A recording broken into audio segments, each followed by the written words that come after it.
From the Wharton School of the University of Pennsylvania and SiriusXM, this is the Work and Life podcast, which explores how to create harmony among the different parts of life: work, home, community, and the private self, your mind, body, and spirit.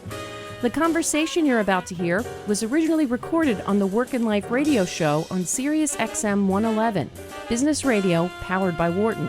Here is your host, founding director of Wharton's Work-Life Integration Project and author of the bestseller Total Leadership, Professor Stu Friedman.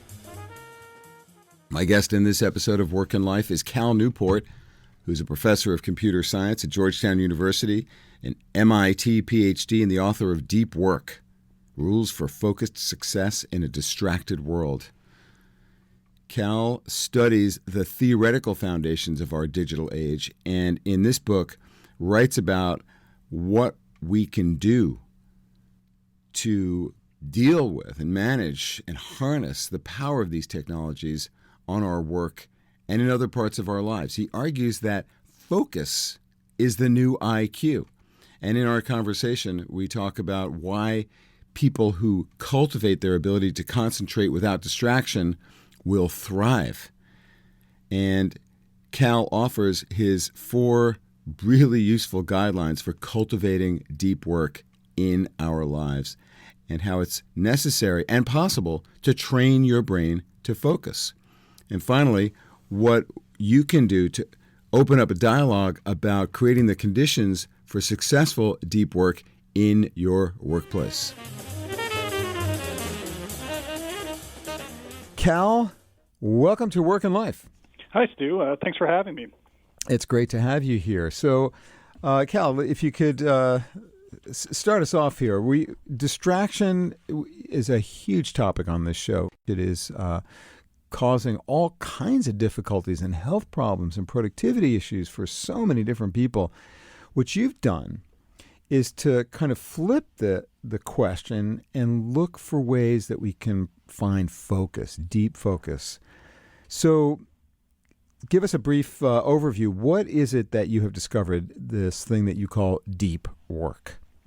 Right, and I think the point you just made is a great one, is that we spend so much time worrying about distraction that we don't spend enough time talking about what's so good about its opposite. And that's what I call deep work, which is an activity I define to be when you focus without distraction for a significant amount of time on a cognitively demanding task. And the simple summary is that this tool, deep work, is incredibly valuable in knowledge work, but almost no individuals and no organizations are actually focusing on it. So I see that, and I think this is a great opportunity. If you're one of the few who actually focuses on building their ability to apply deep work, so if you prioritize focusing without distraction for significant amounts of time on cognitively demanding tasks as being at the core of your work life or at the core of your organization, I think there's huge advantage to be gained. Competitive advantage is what you're getting at. Competitive. This is an economic opportunity. It's something that's becoming more valuable, the skill, at exactly the same time that it's becoming more rare. I don't know anyone who doesn't need to be able to develop this skill, frankly, because I, in my work, hear people complaining about this all the time, and they've tried various methods, and some quite successful, and some probably consistent with what it is that you've discovered in the 4 rules for how to make deep work happen, which I want to get to in just a minute. But before we do, let me ask you to clarify. When you said a significant amount of time, can you quantify that, please? Well, it's got to be more than an hour, probably at least 90 minutes before you're getting the full benefits of depth. All right, so that means doing one thing for at least 90 minutes? Yeah, that's right. One cognitively demanding task, and I have a zero-tolerance policy for distraction. It doesn't work even if you just quickly glance at your inbox every once in a while. Even that glance is going to really impair the amount of work and quality you're able to produce. Right, because we know, and we've talked a lot about this on this show, that there is no such thing as multitasking. When you switch, there's a cost to switching from one task to the other. Even a quick glance at something like an email inbox leaves a cognitive residue, which can actually create a relatively significant cognitive impairment for quite a long time to follow. So really the worst thing you could do if you're trying to really use your mind as maximum limit, would be what almost everyone does, which is, let me just take a quick glance at the phone or the web or my email every 10 to 15 minutes. That's like working with a significant cognitive handicap. Because there's a residue, right, of what it is that you are switching over to look at. Yeah, the term that comes out of the studies on this is cognitive residue. That's what they actually call it. It's a great term, too, because it really helps you to see and envision the idea that, yeah, it's sticky. When you go from one thing to the other, there's no on-off switch. There's something there that resides that you've got to somehow deal with, even though you're not conscious of it. So better not to even get a little peek of what's coming up on your email screen. The quickest of glances can actually be the worst because your mind says, well, wait a second. I just saw a ton of stuff that we are going to have to do. I got to pay attention to this. You can try to bring my attention back to that really hard memo you're writing or computer code you're writing, but no, we're going to churn on this. We're going to move to the next task, and that's going to kill your focus. Yeah, exactly. All right. So tell us, Cal, what are the guidelines that you've developed from your research about how to create deep work in your life? Yeah, I broke it down into 4 guidelines. So the first I call the rule work deeply. And at a high level, what this means is you actually have to be relatively aggressive about putting aside and protecting time for deep work, having rituals and routines that surround your deep work to make it as effective as possible. These type of elements. The second rule is to embrace boredom, which actually captures a point which I think is important, which is that deep work is actually a very hard skill to get good at. We all assume we know how to focus. It's just a matter of finding time, but actually that's a practice skill. And if you want to be serious about using deep work to really get ahead, you're going to have to get serious about actually training your ability to focus. My third rule is controversially titled, it turns out. It's called Quit Social Media. And this is really about how you have to be, if you want to be serious about your ability to focus and get all the benefits that can give you, you have to become much more selective about what you let into your attention landscape. And then the final rule, drain your shallows, means you have to be careful about all of the non-deep work obligations on your plate, eliminate a lot more than most people do, and be much more efficient about what remains. Which do you find people struggle with the most, Cal? Well, people think they're going to struggle most with the quit social media, but as someone who's never had a social media account, I can tell you nothing bad happens, and people who do cut back figure out that that is actually the case. I think where people... But Cal, let me just jump in here. You've heard of FOMO? I have heard of it. Okay. Do you not suffer from FOMO? Fear of missing out? Everybody knows that. I guess I miss out a lot, and I don't realize it. Probably the reality. So you're blissfully ignorant. I guess so. I mean, to me, it's important to recognize and not to divert too much about this. But the companies that provide these social media platforms have done a very good job of marketing this technology as somehow being at the cornerstone of civic life in the 21st century.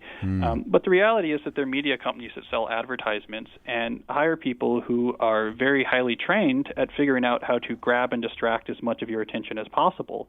So I think like a serious athlete is going to be very careful about what they eat. I think someone who is a serious mental athlete, someone who makes a living using their mind to do skilled labor, should at least be wary about voluntarily and regularly using services that are really meant to make them worse at that type of work. That's a great way to put it. Very persuasive. All right, so how do you deal with the people who are addicted to social media or who feel it's necessary, perhaps because of FOMO or for other reasons?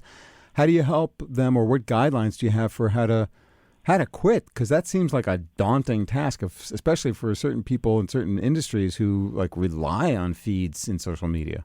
Yeah, and there are certainly people for which social media makes sense. So what I actually presented was a new way to make the decision about whether or not you should use these different tools. Okay.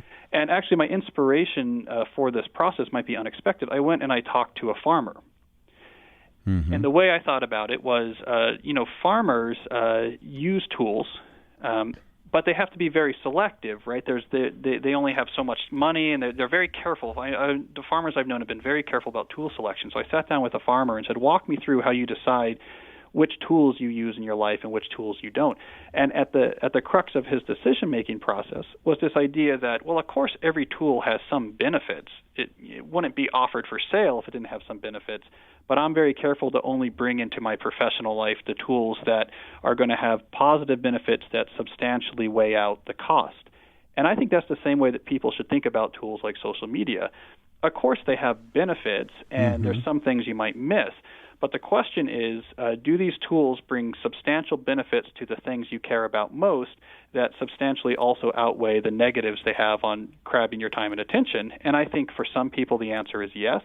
But for many more people than we see today, the answer really would be no. That it actually pays for them to quit. And what you really need to do is that process of thinking through, is this a tool that's helping me? Exactly. Not does it have any benefit, but do the benefits it have substantially benefit the things that I find most important in my professional and personal life? Right.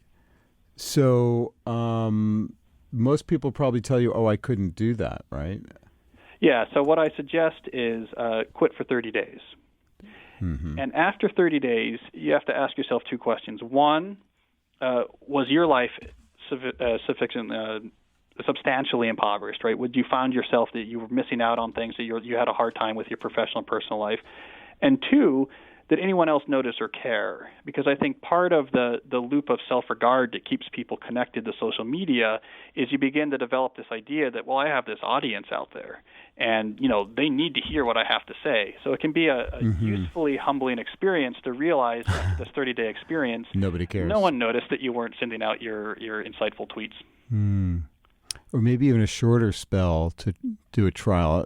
Part of my work is to help people design intelligent experiments for about a month or less that are intended to make things better in the 4 different parts of their lives: work, home, community, and the private self of mind, body, and spirit. And I call these 4-way wins. And people do experiments like this a lot, and they look to see where is indeed the benefit in each of the different parts of their lives by shutting down. And next month, I'm going to have these Wharton MBA students do a digital detox for a day where they're going to shut down all their systems and see what happens when they discover the world beyond their screens. And what I find is that most people feel liberated by that process. Is that what you have found? I have, and that's why I was hinting before that most people think that quit social media is going to be the hardest chapter or rule in this book, but a lot of people have that same experience. This is Stu Friedman. You're listening to Work and Life. And in the first part of my conversation with Cal Newport, we talked about what it means to work deeply.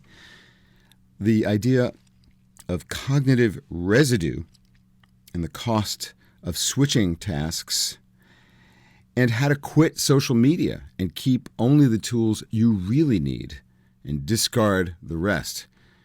In the next part of the conversation, we talk about why embracing boredom is necessary for training your brain to conduct deep work, determining your optimal deep to shallow ratio, and how to create a conversation about the conditions that support deep work in your office, your business, wherever it is that you do your work. Let's talk about embracing boredom. What does that take? Yeah, so this is where people actually have the trouble. And the underlying idea here is that the ability to really focus and get the full advantage of deep work is something that you have to train. That if you haven't trained your mind to concentrate, you're going to have a hard time. Even if you're able to clear off your schedule, you're going to have a hard time actually reaching the level of concentration that allows deep work to be this tool that provides fantastic productivity. So I argue that most people actually have to train their mind just like an athlete would train a muscle to prepare to do deep work. And a big part of that training is you need to be worried about the lack of boredom in your life. And I'm talking even outside of work. So if worried about the lack of boredom. Lack of boredom. So what the goal here is boredom. Exactly. So the reason I'm asking you to embrace boredom is because if you live your life in such a way that at the slightest hint of boredom, that is the slightest lack of novel stimuli, you whip out a phone and immediately start looking at something that's a little bit entertaining. If that's how you live your life, you're basically weakening your executive center's ability when it comes time to focus to remain focused. So to actually embrace boredom, to reteach your mind that it's okay to not have novel stimuli, to have it be used to the state of being somewhere without novel stimuli, means when it's time to sit down and work deeply, you're going to be much better at it. Interesting. So you have to condition your mind so that you're kind of at rest. Is that it? Well, the way I think about it, it's like you have the analogy is this part of your executive center was like a bouncer at the nightclub of your attention. If you just let everything in there, I'm a little bored, let me get a little distraction, you're weakening the authority of that bouncer. So it's very hard when you really do want to lock those doors to actually do it. So what you do out of work has an impact on your ability to work deeply in work. So people who take deep work seriously also take boredom seriously. They're happy to have long periods of time where there's not a lot of excitement or novel stimuli coming. They're able to take long walks. They'll go places without their phone. They'll even sort of horror stand in a line and just stand in the line. And it might seem like, why would we want to do it? But actually, this is like cognitive calisthenics when it comes to your ability to focus. The first rule, work deeply, means basically bounding time for you to be able to focus, right? Yeah, putting aside time, how you schedule that time into your schedule, and what you do surrounding that time to get the most out of it. All those type of factors are involved there. So what have you found as the greatest challenge that people face in being aggressive about establishing those rituals and boundaries that enable you to have that hour and a half, 2 hours of undistracted activity on one thing? Well, people sometimes feel guilty about protecting that time. And so when other opportunities come up, maybe a meeting, can you do this meeting, can you jump on this call, they say yes because that seems more concrete, and they feel bad about turning that down. Right. They feel guilty. They feel guilty, and it also, deep work is not busyness in a publicly visible manner. So if you take the phone call, if you go to a meeting, people see you doing it, you're doing work, look, I'm doing stuff, I'm here, I'm busy. Deep work is a very sort of private solo endeavor. You sort of don't get immediate credit for it. But I think it's important to emphasize that we have this backwards. So as we're in this age of increasing automation and outsourcing, the jobs that survive, the jobs that are going to remain, become increasingly complicated and increasingly cognitively demanding. That's where the pressures are in the job world. But we often get this backwards, and we think about the stuff that we can actually do, to think really hard, to put our skills at their highest level, to apply it at work, to work deeply, the stuff that we can do and that's valuable. We see that as something that might be nice, but not for now, and we define real work to be all of the other stuff we do, which is mainly talking about work. We spend all of our time sending emails and going to meetings and hopping on calls and putting PowerPoint slides together, and we really have that backwards. In today's economy, it's the deep work that matters. It's the deep work that creates massive amounts of value, and it can't be automated, can't be outsourced, and yet we spend by far the vast majority of our time, and by we I mean the average knowledge worker, on these shallow tasks that would be easily replicated. We act like human network routers instead of actually sitting there and doing the deep thinking that's our one competitive advantage. So people do have a hard time protecting this time and saying no to the other things. Yes. But I think we have that completely backwards. So how do you get over that? Because the pressures are enormous to be responsive and immediately responsive to your online and, let's face it, your face-to-face in-person world. People want your attention.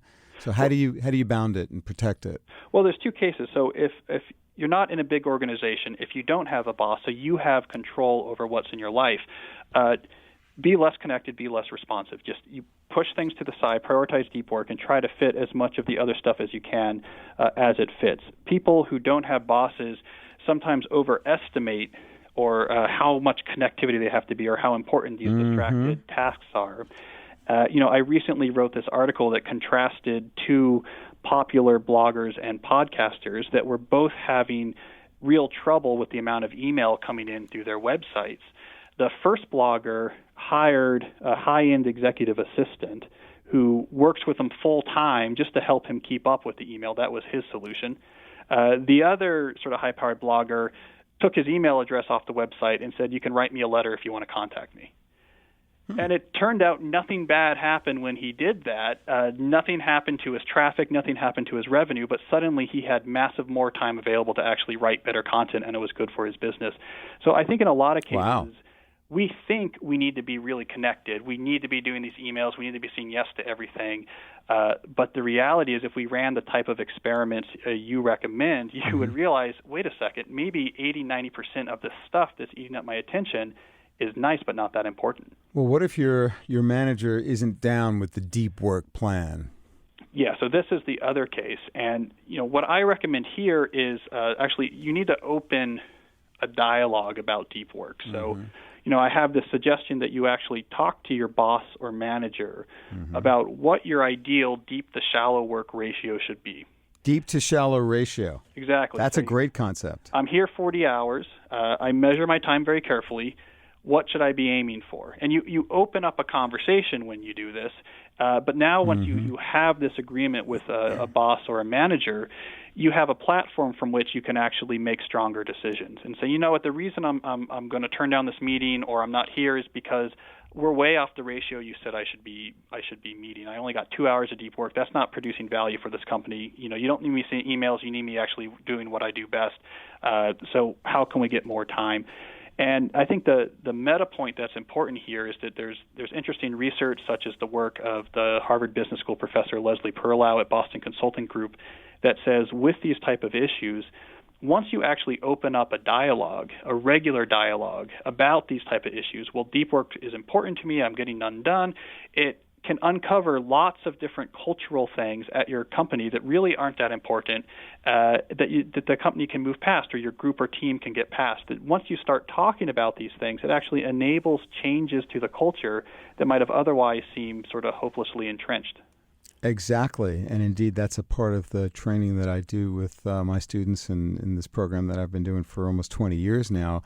After identifying what matters most to you and what the projects and people that matter most, you engage in dialogue with the key people in your life about what's important to them and important to you, including the sort of terms of engagement and your expectations of responsiveness. And it's all about those conversations, because there's all kinds of assumptions that we make about what other people need from us with respect to availability and response times, and often they're wrong. Yeah, I mean, a concept that I really like from Leslie's research was she called it the cycle of connectivity. But she studied at this consulting group how the culture of constant email connectivity arose. And what it turned out was that no one actually ever sat down and said this would be good, and therefore we all need to do this. This is good for business. It actually arose from this ad hoc cycle that she documents that was not something that was a process aimed at making the company more profitable. It was not a process that someone designed so that they would be better serve their clients. It was just something that just emerged in an ad hoc fashion because there was this echo effect where people started doing their emails at night and people started responding quicker, and this whole thing sort of spun out of control. And so once they stepped back and said, well, let's just talk about it, do we need to be constantly connected, and just opened up the dialogue, it became clear, no one ever decided this was good. In fact, it has a lot of downsides. We can try something better. Yeah, and that's the way our whole society has evolved. And that's why so many people are asking these questions about how to reverse this tide of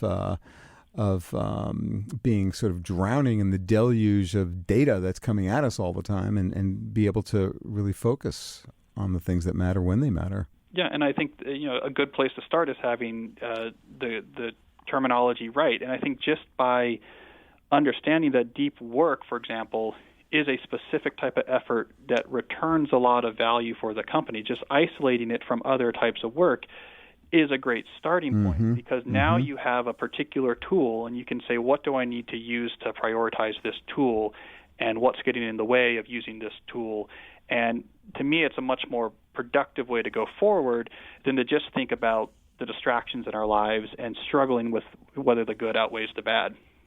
Absolutely. And I would love to have you come back, Cal, to talk more about the roots of this work, how you discovered these principles, and where you're applying these principles in your work. But I'm afraid for now, thank you so much for joining us and for speaking about your important new work with us. Well, thank you, Stu.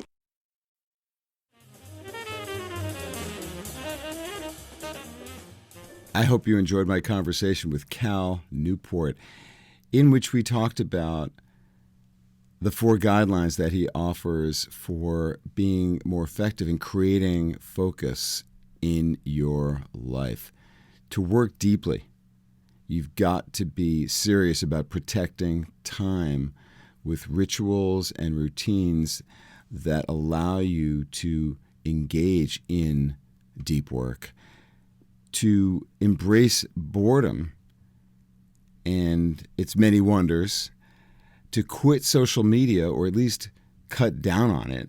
You've got to be serious about reducing the distractions to enable focus, and it's possible to do that with some experimentation and practice, and finally to drain your shallows, as he calls it, meaning to be careful about all of the non-deep work obligations on your plate and eliminating some of them. Thanks for listening to this episode of Work and Life. This conversation was originally recorded on my weekly radio show on Sirius XM 111, Business Radio powered by Wharton. Tune in for live broadcasts of Work and Life on Tuesdays at 7 p.m. Eastern. For more about today's guest and about previous guests, check out our blog at workandlifepodcast.com. Join the conversation by commenting there or tweeting at Stu Friedman. And for more ideas and tools for creating harmony among the different parts of life, check out our website, totalleadership.org, and my book, Total Leadership: Be a Better Leader, Have a Richer Life. If you like this podcast, please subscribe and share it with your friends, family, and coworkers. Until next time, I'm your host, Stu Friedman, and I thank you for joining me.